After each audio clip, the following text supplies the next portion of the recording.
दोस्तों, एक महान व्यक्ति जो इतिहास के पन्नों पर छप जाता है, उसकी पहचान आप कैसे करोगे? उनके काम और उनके विजन से, जिनके विजन की वजह से लाखों लोगों की जिंदगी में बदलाव आता है, वो होते हैं महान व्यक्ति। चलिए बात करते हैं एक ऐसी ही पर्सनैलिटी के बारे में जिनकी सोच, काम और फ्यूचर विजन की वजह से आज भी हम सभी भारतीय लोगों की जिंदगी में सुधार आया है। Former minister of law and justice of India doctor Bhimrao Ramji Ambedkar उर्फ लोकप्रिय बाबा साहेब, उनकी कहानी को तो आप सभी ने सुना होगा, पर आज हम सीखेंगे 10 ऐसे स्किल्स जो हम सभी को उनकी जिंदगी से सीखने चाहिए। पहला, लगन। सोचिए, अगर आप स्कूल में पढ़ रहे हैं और होशियार होने के बावजूद आपको रोज क्लास के बाहर बिठा दिया जाता है, अगर पानी पीना हो तो भी आपको स्कूल के चपरासी जब तक ना दे तब तक इंतजार करना पड़ता है, तो आपको कितनी मुश्किल होगी। यही चीजें होती थीं भीमराव जी के बचपन में। फिर भी उनकी लगन की वजह से वो पहले भारतीय बने जिन्हें विदेश से इकोनॉमिक्स के लिए डॉक्टरेट की डिग्री मिली। दूसरी, हिम्मत। हिम्मत है मर्दा तो मदद है खुदा, ये कहावत आप सभी ने सुनी होगी, पर करोड़ों लोगों के सामने आकर कमजोर या नीची श्रेणी के लोगों के हक दिलाने की बात करना कोई हिम्मत वाला ही कर सकता है। Doctor Ambedkar Bharat backward class के पहले वकील माने जाते हैं, जिन्होंने अपनी हिम्मत और काबिलियत से न जाने कितने लोगों को अपना हक दिलाया और भारत में वर्ण प्रथा के सोशल रिफॉर्म्स की शुरुआत की, ताकि इंडिया की फ्यूचर जनरेशन को एक अच्छी और बिना भेदभाव वाली जिंदगी मिल सके। तीसरा, विजन। महान व्यक्ति को समझना हो तो उनके फ्यूचर विजन्स का रोल सबसे ज्यादा होता है। अगर आप हमारा तिरंगा देखें तो प्रगति का प्रतीक है अशोक चक्र, और उस अशोक चक्र को तिरंगे में शामिल करने का पूरा क्रेडिट जाता है बाबा साहेब को। भीमराव जी के विजन और उनकी सलाह पर पिंगली वेंकैया, जो कि हमारे राष्ट्र ध्वज के डिजाइनर हैं, उन्होंने अशोक चक्र को राष्ट्र ध्वज के सेंटर में शामिल किया था। चौथा, रेजिलियंस। बचपन से ही वर्ण व्यवस्था के कारण न जाने कितने अपमानों को झेलकर रेजिलियंस एक ऐसी चीज है जो बाबा साहेब ने सीख ली थी। भीमराव जी ने अपनी लाइफ में बहुत सारे फेलियर्स देखे, पर उन्होंने अपनी धूर्तता कभी नहीं छोड़ी। जब वो लंदन में पढ़ रहे थे तब उनके पास पैसों की कमी थी।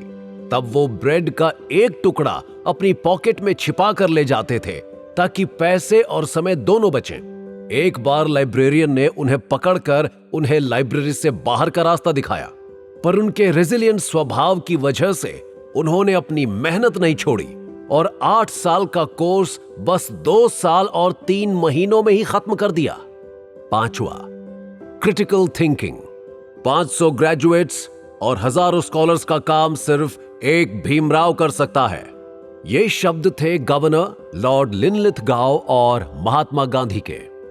बाबा साहेब ने हमारा संविधान अपनी क्रिटिकल थिंकिंग की वजह से लिखा, ये बात तो हम सभी को पता है, पर उनकी वेटिंग फॉर वीजा किताब आज भी कोलंबिया यूनिवर्सिटी की टेक्स्ट बुक है। 2004 में कोलंबिया यूनिवर्सिटी के टॉप 100 स्कॉलर में पहला नाम था डॉक्टर BR अंबेडकर का, और बाबा साहेब इकलौते स्कॉलर हैं जिनके पास डॉक्टर ऑफ ऑल साइंस की डॉक्टरेट डिग्री है। काफी इंटेलिजेंट स्टूडेंट्स के ट्राई करने पर भी आज तक वो डिग्री उन्हें नहीं मिल पाई। छठा, एम्पैथी या हमदर्दी। एम्पैथी एक ऐसी चीज है जो आज भी काफी लीडर्स में देखने को नहीं मिलती। 1927 तक अछूतों और निचले वर्ग के लोगों को चावदार तालाब से पानी नहीं पीने दिया जाता था। अपने समाज के लिए हमदर्दी और सोशल रिफॉर्म के चलते उन्होंने ये सत्याग्रह करके बाबा साहेब ने लोगों के बीच का सामाजिक फासला दूर किया। सातवां, लीडरशिप। ये एक ऐसा लाइफ स्किल है जिसकी आज भी आपको कॉर्पोरेट कल्चर या बिजनेस में सबसे ज्यादा जरूरत पड़ेगी। अपने social reforms and education and knowledge के साथ बाबा साहेब को पता चल चुका था कि समाज को एक मेंटोर, एक लीडर ही सही राह दिखा सकता है। अपने समाज कल्याण के कामों की वजह से आज भी कई लोग, पॉलिटिकल पार्टी उन्हें अपना मेंटोर मानती हैं। अगर उनकी लीडरशिप के एग्जाम्पल की बात करें तो जब डॉक्टर भीमराव ने बौद्ध धर्म को अपनाया तब उनके साथ उनके 8.5 लाख फॉलोअर्स ने भी उनके साथ बौद्ध धर्म अपना लिया था, जो कि दुनिया का सबसे बड़ा रिलीजन कन्वर्जन माना गया है। 8वां, कूटनीति यानी डिप्लोमेसी। आज के दौर में हमारे foreign minister Shri S Jaishankar अपनी कूटनीति के लिए काफी पॉपुलर हैं। उसी तरीके से डॉक्टर अंबेडकर की डिप्लोमेसी उस समय पर पूरे वर्ल्ड में पॉपुलर थी। सबके ओपिनियंस को ध्यान में रख के समाज को आगे बढ़ाना कोई आम बात नहीं। इसका एग्जाम्पल है Indian state division. Baba Saheb ने 50 के दशक में ही मध्य प्रदेश और बिहार के विकास के लिए स्टेट डिवीजन का सजेशन दिया था, ताकि छोटे राज्यों का अच्छा और जल्दी विकास किया जा सके। तब उस बात को खारिज कर दिया गया था। हालांकि सन 2000 के बाद झारखंड और छत्तीसगढ़ राज्य बनाए गए। 9वां, नॉलेज। ये कोई स्किल नहीं, एक नाम है शिक्षा का। पर नॉलेज को अगर आप वेपन की तरह इस्तेमाल करें तो ये एक लाइफ लॉन्ग स्किल बन जाता है।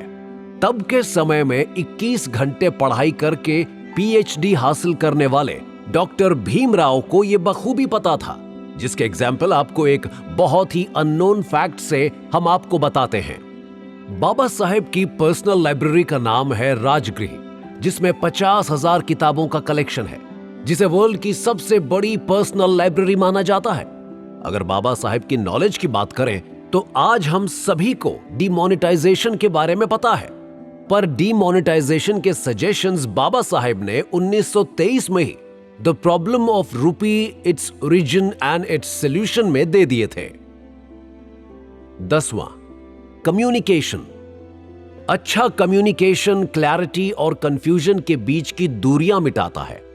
बाबा साहेब के इन्हीं आदर्शों के दम पर उनके फॉलोअर्स के साथ कम्युनिकेट करने के लिए उन्होंने Hindi, Pali, Sanskrit, English, French, German, Marathi, Persian और गुजराती जैसी 9 भाषाएं सीखीं और 64 सब्जेक्ट्स के मास्टर बने। उन्होंने लगभग 21 साल में दुनिया के हर धर्म के बारे में सीखा और अपनी 20 किताबों में अपनी नॉलेज को बांटा। उनके इसी कम्युनिकेशन स्किल की वजह से बौद्ध धर्म के महंत वीर चंद्रमणि ने बाबा साहेब को modern Buddha of this age बताया। दोस्तों, ऐसे फ्यूचर लीडर्स की जिंदगी से जितना सीखा जाए उतना कम है। अगर आप ये स्किल्स सीखना चाहते हैं तो आज ही डाउनलोड कीजिए कुकू FM और सीखिए हजारों ऑडियो बुक्स से, ताकि आप भी बाबा साहेब की तरह नॉलेज को पावर बनाकर जिंदगी में आगे बढ़ सकें। प्लीज सब्सक्राइब कीजिए कुकू FM चैनल को एंड प्रेस बेल आइकॉन, ताकि हमारे वीडियोस आप तक जल्द से जल्द पहुंच सकें। कुकू FM, सुने जो मन चाहे।